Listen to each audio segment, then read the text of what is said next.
বলেছিলেন যে তিনি দলটাকে বাঁচাতে চাইছেন।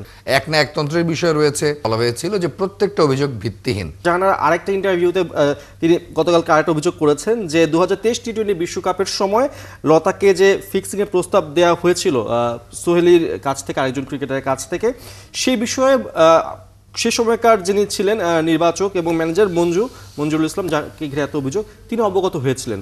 তাকে জাহানারা নিজে থেকেও বলেছিল, লতা বলেছিল, সেই মঞ্জুরুল সেটা বিষয়টা চেপে যাওয়ার জন্য লতাকে আসলে সাজেস্ট করেছিলেন, জাহানারাকে বলেছিলেন যে তিনি দলটাকে বাঁচাতে চাইছেন।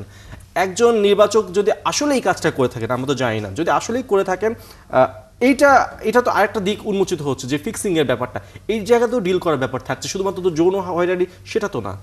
দেখেন, ওই যখন প্রথমে তো একজন কন্টেন্ট ক্রিয়েটারের সাথে কথা বললেন জাহানারা, তার আগে কিন্তু একটা জাতীয় দৈনিকে প্রকাশিত হয়েছে তার ইন্টারভিউটা, যেখান থেকে বিষয়গুলো এসেছে।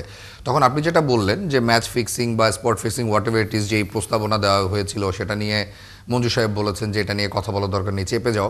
এটার সাথে আরও কিছু গুরুতর অভিযোগ কিন্তু সেখানে ছিল, যেমন বাংলাদেশের ক্যাপ্টেন, নারী দলের ক্যাপ্টেন, তিনি নাকি জুনিয়র সতীর্থদের গায়ে হাত তোলেন এবং তাদেরকে দিয়ে কিট ব্যাগ টানেন বা আরও নানা রকমের অনেক ইস্যুস ছিল।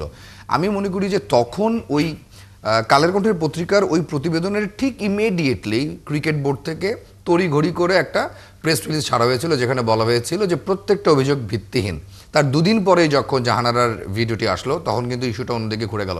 সো আমি মনে করি একটা জিনিসকে ধামাচাপা দেওয়ার জন্য ঠাস করে একটা সিদ্ধান্তে না গিয়ে সেটার গভীরে যাওয়া উচিত। ক্রিকেটাররা তো আর কোনোভাবে মানে আপনার ওয়ার্ক প্লেসে নিশ্চয়ই এরকম কোনো ঘটনা অ্যাকসেপ্টেড না। কারো ওয়ার্ক প্লেসে কোনো রকম ঘটনা, কেউ যদি পারফর্ম করতে না পারে তাকে পারফর্ম করার সুযোগ দেওয়া হবে এবং তিনি না পারলে তাকে বলা হবে যে আপনি সসম্মানে চলে যান। গায়ে হাত তোলার বিষয়টি অ্যাজ এ ক্যাপ্টেন আপনি কখনই করতে পারেন না। এখানে তো শুধু ম্যাচ ফিক্সিং গড়াপেটের বিষয় না, এখানে একটা টিমের কোরামের বিষয় রয়েছে, এক না একতন্ত্রের বিষয় রয়েছে। জ্যোতির এই আধিপত্যের বিষয়টি নিয়ে জাহানারা যেমন বলেছেন, তেমনি কালকে রুমানাও বলেছেন যে জ্যোতি চাইলে এমনটি করতে পারেন। মারুফার মতো একদমই ইয়াংস্টারকে নাকি এমন কিছু বলেছেন যে মারুফা মন খারাপ করে বেরিয়ে গেছেন।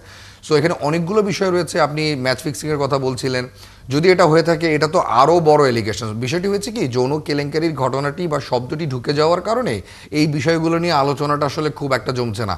প্রত্যেকটা ইস্যু, জ্যোতি এক না একতন্ত্র চালান, গায়ে হাত তুলেন, এইটা যেমন একটা সেন্সিটিভ ইস্যু, যেটা নিয়ে রুমানাও বলছেন, জাহানারাও বলছেন, সেটা একটা ব্যাপার। অ্যাট দ্য সেম টাইম আপনি যেটা বললেন যে প্রস্তাব ছিল, সেই প্রস্তাবে ম্যানেজার এবং সাবেক নির্বাচক বলেছেন যে বিষয়টি চেপে যাও, এটা তো আরও বড় গুরুতর অভিযোগ। সাথে তো ফিজিক্যাল অ্যাসল্টের বিষয়টি রয়েছে। প্রত্যেকটা বিষয় খুবই গুরুত্বপূর্ণ এবং আমি মনে করি this is high time when we should stop all these things in Bangladesh cricket.